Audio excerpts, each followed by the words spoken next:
జగన్మోహన్ రెడ్డి ఒక పెద్ద సైకో అయితే అక్కడ ఒక చిన్న సైకో ఎమ్మెల్యే ఉన్నాడు. వీళ్ళందరూ కలిసి అరాచకాలు క్రియేట్ చేస్తున్నారు.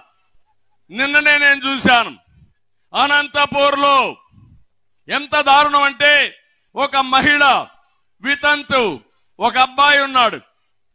ఆవిడికి పెన్షన్ రావాలంటే అది అడగనని పోతే నటరాజ్ అనే ఒక వ్యక్తి వైఎస్ఆర్ కాంగ్రెస్ నాయకుడు మంత్రి అనుచరుడు తన కోరిక తీర్చమన్నాడు. ఆ అమ్మాయి చెప్పింది నేను అలాంటి దాన్ని కాదు, నన్ను వదిలిపెట్టంటే ఆ అమ్మాయిని వేధించి కడకు నడి రోడ్లో ఆ అమ్మాయి పైన దాడి చేశారు. ఒక దుర్మార్గుడు, ఒక కీచకుడు, ఒక దుశ్శాసనుడు కోరిక తీర్చలేదని ఆ అమ్మాయిని నడి రోడ్లో కొట్టి విపరీతంగా బాధించి ఎక్కడైతే పవిత్రంగా చూస్తామో లేడీస్ ని అలాంటి మహిళ మీద కాళ్లతో తన్నాడంటే ఏంటి వీళ్ళందరూ?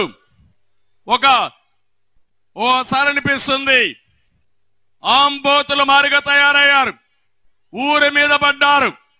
ఆంబోతులకు హెచ్చరిక చేస్తున్నా, నా ఆడబిడ్డల జోలుకొస్తే కబద్దార్, అదే లాస్ట్ డే అవుతుంది మీకు.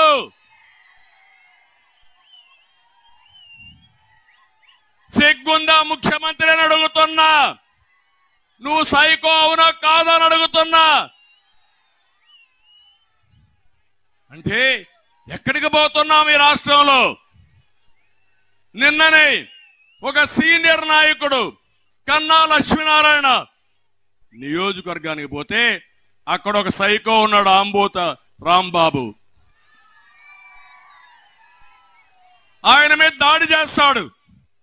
చెప్తున్నా, ఆంబోతు నీ కళ్ళు వేస్తా,